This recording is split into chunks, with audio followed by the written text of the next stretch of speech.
J'ai ouvert ce jour, donc il y a 2 jours, donc jeudi ou mercredi, le second séminaire gouvernemental de l'année dédié au levier d'accélération du développement du Togo. Une ambition nous rassemble, doubler le niveau de vie moyen et réduire la pauvreté à moins de 15% d'ici 2040. Pendant 2 jours, le séminaire combinera la présentation d'éléments de diagnostic menés avec l'appui de la Banque mondiale, les interventions gouvernementales, les expériences des pays ayant réussi leur transformation économique rapide, tels que le Vietnam, l'île Maurice, la Corée, l'Indonésie. Notre méthode est claire. Anticiper, aligner, exécuter, mesurer. C'est l'exigence d'une gouvernance de résultats au service d'un développement inclusif et durable. Voilà. Et donc, ça, c'est le poste de Faure Gnassingbé. Et qu'est-ce qu'on voit sur les photos techniques, si vous pouvez défiler les photos, puisque Faure Gnassingbé, après 21 ans au pouvoir, après avoir vendu le DRSP, ou bien le DSRP, le DSRP, 1, 2, 3, je ne sais pas quoi, après nous avoir vendu le SCAP, après nous avoir vendu la vision 2030, le PND, il sort de son chapeau magique un nouveau concept, vision 2040. Et il nous dit que lui, il a invité dans un séminaire gouvernemental d'un pays indépendant depuis 60 ans, 66 ans. Il a invité le Togo, hein, il a invité des gens de la Corée du Sud, de l'Indonésie, de l'île Maurice. Il est ce dernier pays-là. Corée du Sud, Indonésie, île Maurice. Et... Attends. Franchement... Vietnam. Vietnam. Pendant que nous, on était indépendants, le Vietnam faisait la guerre. Le Vietnam a connu une guerre atroce. Le Vietnam, hein, Vietnam a connu une guerre atroce. Une guerre qui a détruit totalement le pays. La Corée du Sud, pendant qu'on était indépendant, la Corée du Sud était presque au même niveau que le Togo. Il n'avait aucune ressource sur son territoire. L'Indonésie, plus ou moins, l'île Maurice, qui était un paradis fiscal. Donc, Faure, après avoir passé 20 ans, 21 ans au pouvoir, en nous vendant des projets,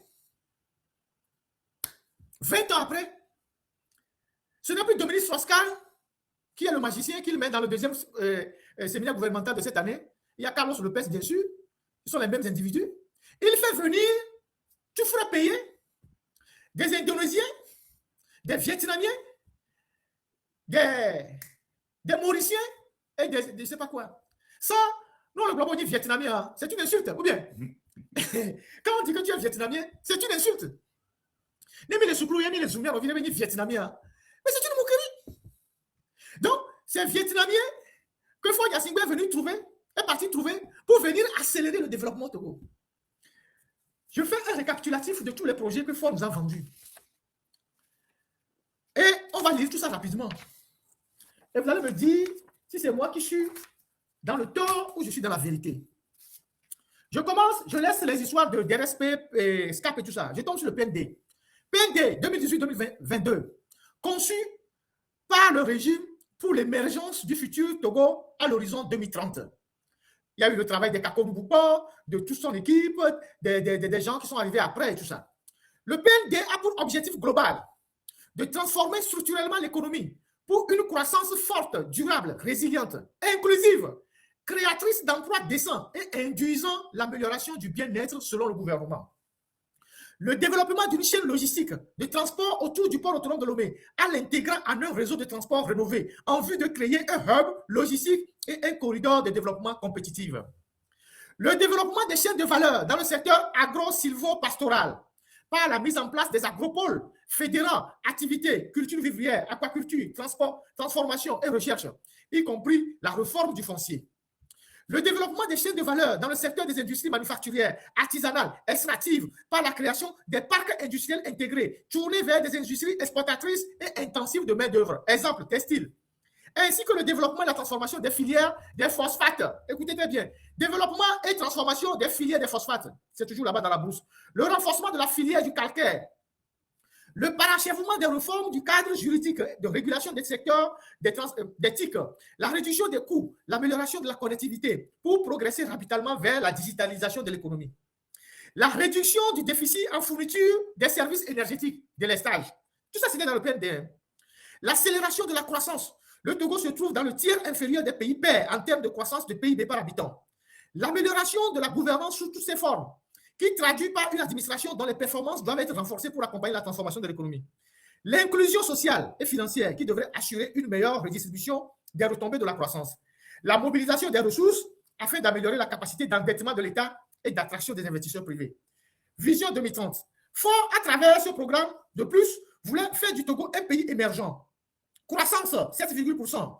Richesse équitablement repartie. Bons services de santé. Système éducatif performant. Économie en développement. Créer des emplois. Développer la formation. Imaginer des filières adaptées dans les universités pour répondre aux besoins de croissance. Réfléchir à un nouveau type d'habitat. Concevoir des plans d'urbanisation et développer des services publics adaptés en matière d'éducation et de santé. Doubler le niveau de vie moyen des Togolais. Ramener le taux de pauvreté de 15%. Voilà. Donc, c'était le PND. Avant le PND, on a connu DSRP, SCAP. Et puis après, il y a eu le PPTE, avec une grande partie de la dette qui nous a été remboursée, qui nous a été effacée, donc de l'argent qu'on a réinjecté dans l'économie et qui n'a servi absolument à rien. C'est rentré dans les circuits de corruption, dans les projets foireux, dans l'endettement. Et donc, en 20 ans, Ford a endetté le pays de plus de 4 000 milliards. Aujourd'hui, nous sommes à plus de 72% du PIB. Alors que dans les normes de l'UEMOA, à 68%, 69%, c'est encore tenable. On est plus à plus de 70%. Et il continue d'aller sur le marché financier régional, chercher de l'argent pour payer les fonctionnaires chaque fin du mois, pour payer la dette. Il y a une grande partie des ressources qui échappent au contrôle des citoyens, au contrôle de l'État. Tout va dans les circuits parallèles. Les phosphates, les mines, le port autonome de Lomé, la Lonato, je ne sais pas comment, la Caisse nationale de sécurité. Personne ne sait où vont ces ressources-là. Aucune route majeure n'a été construite en 20 ans. Ford a promis l'autoroute en 20 ans, il n'a même pas fini les études. Il a promis les rails en 20 ans, il n'a pas fini les études. Il a promis les habitats décents, les logements depuis 20 ans. C'est le même discours. Logements sociaux, logements de ceci, logements. J'ai encore vu la semaine passée à Dédié en train de crier que oui, le gouvernement, les logements sociaux. Rien du tout. La réforme foncière, c'est une catastrophe. Aujourd'hui, le problème foncier se passe partout. Et c'est ce Ford Gnassingbé qui n'a eu aucun résultat probant dans le sens d'améliorer le quotidien des Togolais pendant 20 ans, qui se lève un matin et qui dit, oubliez tout ça. Les 20 ans passés, c'était le chauffement. Les 20 ans passés, c'était juste les tests. Les 20 ans passés, on était au laboratoire. C'est maintenant même que je vais commencer le travail. Donc, c'est maintenant que je retrousse les manches pour travailler. 20 ans là, c'était juste un amusement. J'étais en train de m'essayer. J'étais en apprentissage. Maintenant, je maîtrise le boulot. Maintenant, à partir de maintenant jusqu'en 2040, je vais vraiment travailler. Et je vais réduire la pauvreté de 15% à l'horizon 2040. Si depuis 20 ans, il n'a pas pu porter la croissance à plus de 7%, et maintenant qu'il est suffisamment endetté, et que la dette et le service de la dette coûtent énormément aux contribuables que nous sommes, poussant la Banque mondiale et le FMI à prendre des mesures qui permettent d'augmenter les frais de carburant, l'électricité et tout ça, comment lui, en tant que président qui a échoué 20 ans, il va réussir les 15 prochaines années? Nous parlons en termes d'économie. Comment est-ce qu'il peut y arriver? Alors, les voisins qui ont fait des miracles comme le Bénin, ils ne sont pas allés chercher les Indonésiens, ils ne sont pas allés chercher les Mauriciens, ils ne sont pas allés chercher les Vietnamiens, ils ne sont pas allés chercher, je ne sais même pas le quatrième, la Corée du Sud. Ford est en train de faire du surplace et de perdre le temps aux Togolais. Les Togolais doivent se réveiller. Les Togolais doivent prendre la mesure de la gravité de la situation. Que ce monsieur est en train de se foutre de nous. Les jeunes, je vous parle. Nous, on a déjà plus de 50 ans. Quand on avait 20 ans, on disait oui, on était dans la révolution, on disait oui, on va changer les choses, que les choses vont changer. Ford est venu, il a pris 20 ans de notre vie, 21 ans. Nous, on est déjà plus de 50 ans. Donc, vous les jeunes, qui avez 15 ans en 2005, qui avez 15 ans en 2005, il y a un jeune Corrido 15 ans en 2005. Même ils sont 20 ans, sauf que vous avez PMI 30 ans, 35 ans. Vous les jeunes qui avez 15 ans en 2005, Ford a pris déjà 21 ans de votre vie. Vous avez 36 ans aujourd'hui. Votre situation ne s'est jamais améliorée. Vous n'avez pas de boulot, vous n'avez pas de maison, vous n'avez pas de famille. Un individu a sacrifié 21 ans de votre vie à tourner en rond, à faire du surplace. Et il vient vous dire, alors qu'il n'a aucun résultat, qu'il va prendre encore 15 ans de votre vie. Même il 35 ans, non, soit 15 ans, soit que n'y PA. Ni déjà ni en 2040. Avec le surplace qu'il est en train de faire, s'il prend encore 15 ans de votre vie, c'est vrai qu'il y a quelques maudits qui vont applaudir. Parce que comme j'ai eu toujours à le dire, une dictature a toujours des soutiens jusqu'à la dernière minute. Et moi, un banni problème d'amio. Il faut que vous restez dans ce combat de façon décontractée, que vous preniez les choses de façon naturelle. Un régime de dictature aura toujours des partisans jusqu'à la dernière minute, parce qu'ils ont de l'argent, parce qu'ils ont des moyens. Il y a quelques affamés qui iront là-bas pour chercher de quoi vivre. Donc, il ne faut pas que les actes ou le comportement de ces affamés-là vous découragent. Hitler a eu des partisans jusqu'à la dernière minute. Même après sa chute, il a eu des partisans. Il y a jusqu'à aujourd'hui des gens qui sont nostalgiques de la période de Hitler. Donc, cela n'a pas empêché les gens qui voulaient déboulonner le système Hitler de le déboulonner. Donc, ne prenez pas les agitations, les comportements de quelques individus maudits, qui sont maudits de toute leur vie, pour en faire des éléments d'appréciation de votre lutte. Une dictature se combat le jour au jour. Et donc, il faut que vous soyez engagés à retrouver votre souveraineté. Parce que si vous laissez Faure Gnassingbé passer encore 15 ans à la tête du Togo, parce qu'il a les moyens de passer 15 ans à la tête du Togo, hein. Il a les moyens, il a l'argent, il a l'armée. Les maudits que vous voyez là, il y a ceux qui sont en activité dans l'armée. Tant qu'il a l'argent pour les entretenir, il va faire les élections frauduleuses. Il a le contrôle du territoire. Il a les préfets, il a les maires, il a les chefs de village. Il y a tous les bandits qui sont sur le territoire qui vont frauder les élections pour lui. À chaque fois que vous irez aux élections, c'est les résultats qu'il veut qu'il va vous donner. Donc pour ça, il a verrouillé le système. Il sait qu'il peut rester le plus longtemps possible tant que Dieu lui donne la santé. Mais un régime pareil, si vous le laissez passer encore, prendre encore 15 ans de votre vie, c'est votre problème. Hein? Togoto, bientôt, un problème. Moi. Madame Yakade, qui a partagé le même lit que Faure Gnassingbé, donc qui le connaît mieux que nous tous réunis ici. Parce qu'à un moment donné de sa vie, elle a partagé l'intimité de ce monsieur. Elle le connaît mieux que nous tous. Elle a fait une tribune pour vous dire un jour de plus de ce monsieur à la tête du Togo est un jour perdu. C'est son ex-femme qui vous le dit. Si une femme vient vous dire publiquement que le Bangala de mon mari ne se lève pas, qui êtes-vous pour douter de ce qu'elle dit? Elle est venue vous dire que l'homme que vous voyez en face là, l'homme que je suis en train de dénoncer dans mes tribunes, j'ai partagé son intimité, je le connais. C'est quelqu'un qui ne peut rien vous faire. Un jour de plus de cet homme à la tête du pays, c'est un retard inimaginable pour le pays.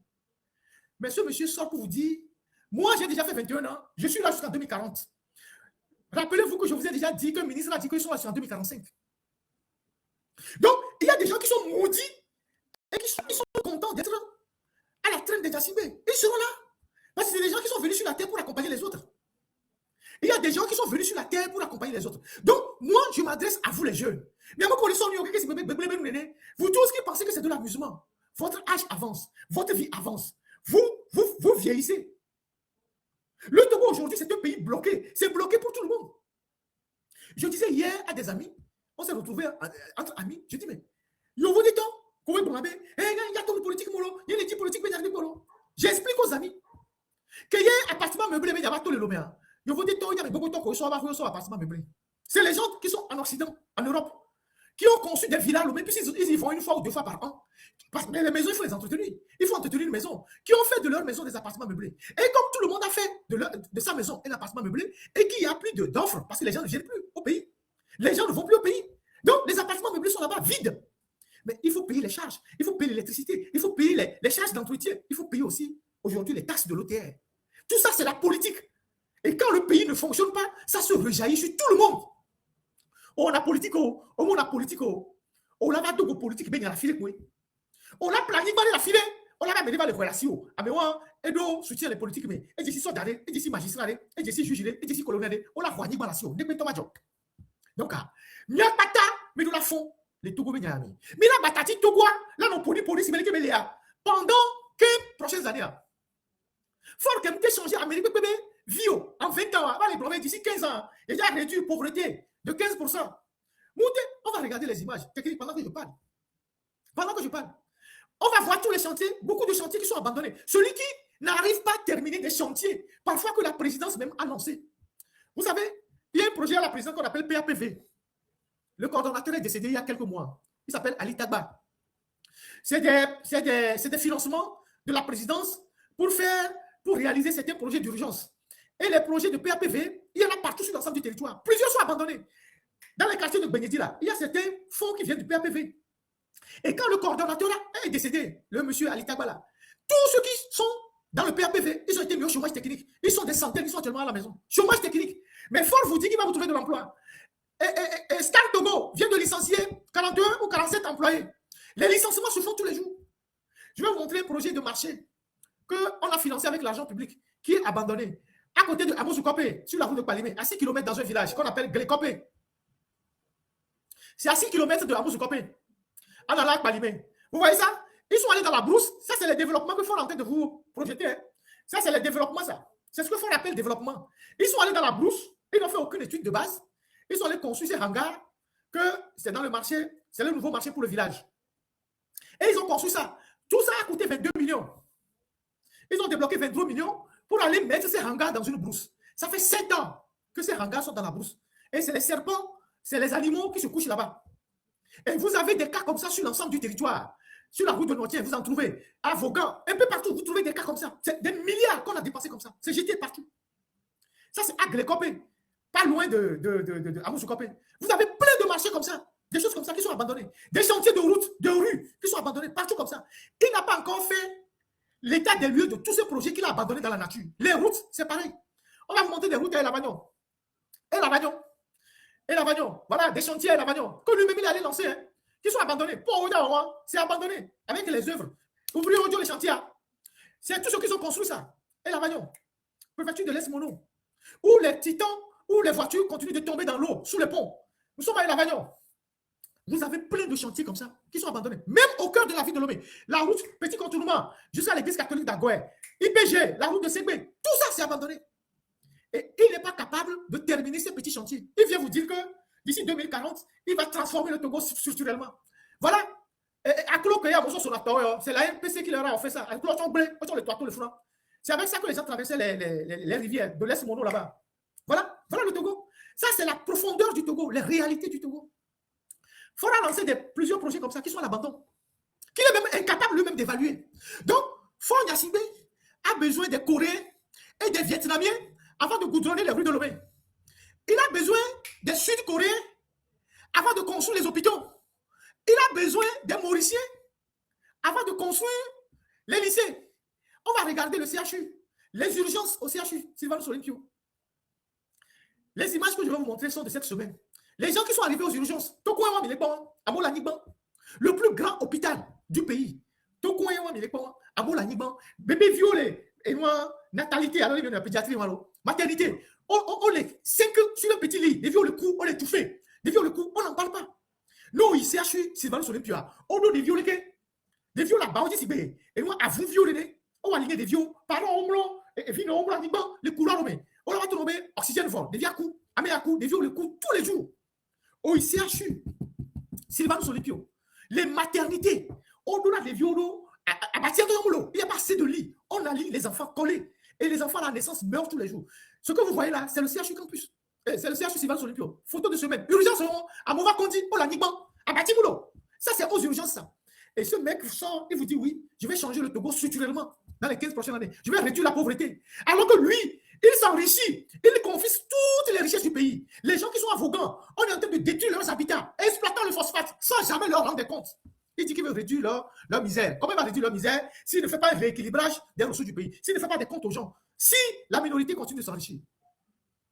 Alors, je vais terminer cette partie du live en interpellant la conscience de tous les Togolais. Togoto, je vais commencer par les gens qui sont dans le gouvernement. Parce qu'au Togo, il y a des compétences. Et le Togo n'a pas besoin d'aller chercher les gens en Indonésie, les gens au Vietnam.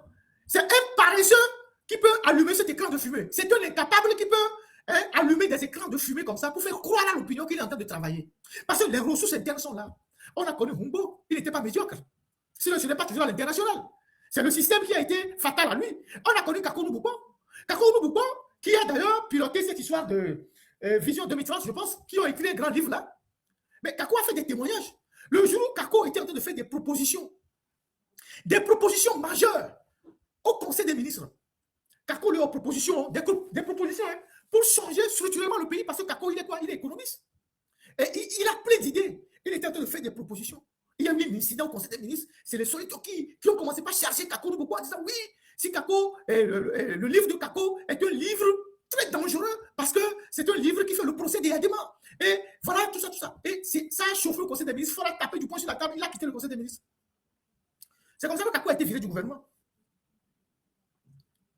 C'est comme ça que Kako a été viré du gouvernement.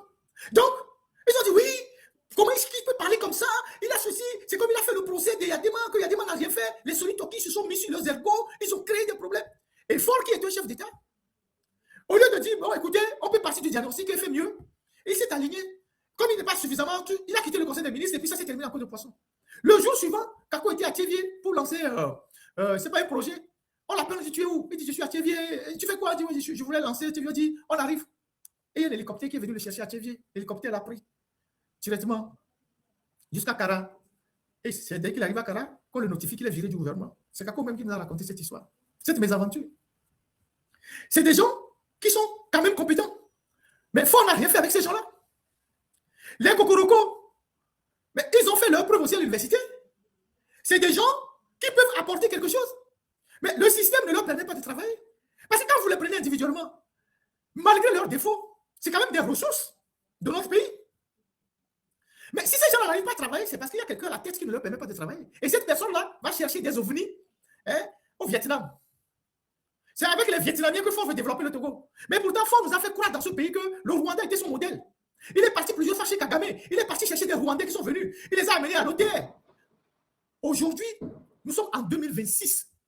Et on se retrouve dans un séminaire gouvernemental.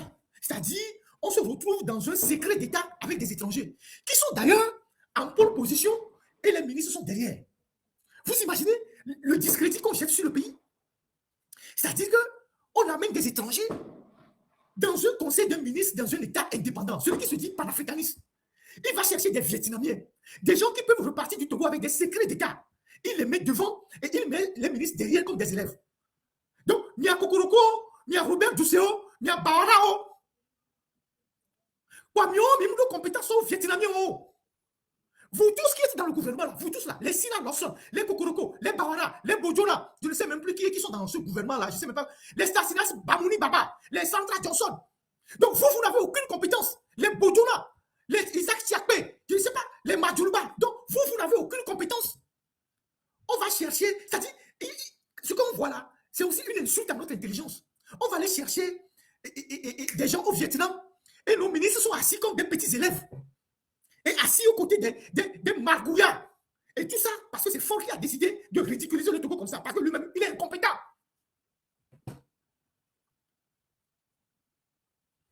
Il jette le pays comme ça dans la rue.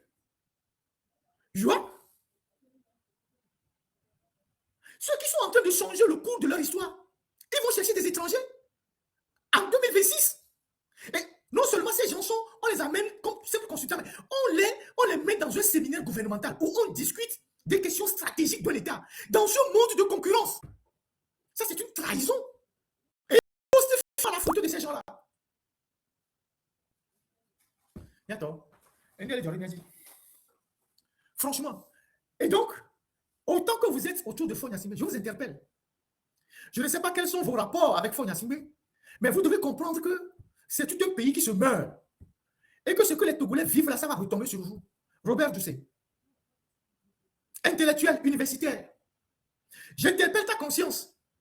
Fils de Agbobli, neveu d'Artuchi Agbobli. Et donc, nationaliste. Nationaliste, d'une branche nationaliste. Donc, il comprend que on ne peut pas, en 2026, intégrer des étrangers dans un pôle de décision d'un pays souverain. Pascal Bodjola, de père Antoine Bodjola, nationaliste. Nationaliste. Des gens qui se sont battus pour que les Togo soient indépendants, aux côtés de Sylvano Solipio, qui doivent comprendre que on ne peut pas ridiculiser le Togo jusqu'à ce niveau. Faire venir des Vietnamiens pour venir enseigner à nos ministres comment il faut développer le Togo. C'est quoi le Vietnam? Au Vietnamien, on a déjà fini, on a beau de mêler, on a les petits mêlés, on a filmé, on va oui, écoute, on va. Au Vietnamien, on va. On doit pantalon sauter. Au Vietnamien, on a déjà fini, on a beau de mêler, on a le film. Mais quelqu'un de haut, Vietnamien. Hein? Nemi pas Amérique 14 film, Amérique 14, quel Vietnam, Vietnamien, on est Jaffi. On s'en a, quoi, mais veut na Jaffi. Américain, on a pas Américain, on a un bon domaine. Yo, on a pantalon sauté, ceinture, on a, fier, non, yo, on a du poids là-bas, là. Vietnamien, on a. Ah, mais on a pas fait développement, fia. Nous, quel est le dit, ma? Corée du Sud, on peut encore comprendre, parce qu'ils ont pris leur village depuis. Vietnamien. Ils vont. Donc, à moment, il faut avec moi, fille. Bon, on a Fiomi, il y a Togoto. Les Kémila a développé un peu Vietnamien, on a Fiomi, il y a toi, si roi. À Guéba, c'est que les eaux, depuis 2 ans, 3 ans, Vietnamien, on a Fiomi, il y a toi, si la Guéba. Vietnamien, on a Fiomi, il y a 2 mois, il y a 2 mois, les quartiers, il y a toi, si il y a tout ce pour il y a modernisé, il y a l'université. Combien ces gens-là sont payés quand ils sont venus au séminaire gouvernemental? Combien ils ont été payés? Vietnamiens, on a Fiomi, moi. Qu'est-ce qui nous arrive au Togo? Et donc, vous êtes des intellectuels, vous êtes autour de faux Nassibé, personne parmi vous, y compris les militaires, non, le courage de dire que, patron, si vous l'appelez patron, que ça là, c'est pas bon. C'est pas bon pour nous. Les Awate, les quoi, là, vous ne réfléchissez pas. C'est quoi ce discrédit que vous êtes en train de jeter sur le pays? Même un petit garçon, si vous prenez un petit garçon sérieux, vous mettez à la tête du Togo, il n'ira pas chercher les Vietnamiens. Il n'ira pas chercher je ne sais qui. Au Togo, la seule chose qu'il faut faire pour développer ce pays, c'est de fermer les circuits de corruption, c'est de nationaliser tout ce qui vous appartient et de mettre l'argent au service du pays et de faire des routes, de mettre les infrastructures, de donner de l'argent aux gens, de faire de la recherche. Pour ça, vous avez besoin d'un Vietnamien. Vous n'avez pas de compétences à unir, même si vous n'avez pas besoin de tous les Togolais, il n'y a pas de compétences à unir. Tous ceux qui sont avec vous là, les Barcola qui ont fait l'UMOA, les quoi, il y en a plein comme ça. Donc ces gens n'ont pas suffisamment de ressources pour travailler pour le Togo. Vous êtes obligé d'aller chercher des farfelus que vous payez et que vous allez chercher avec des jets privés. Nous gagnons les Romeo.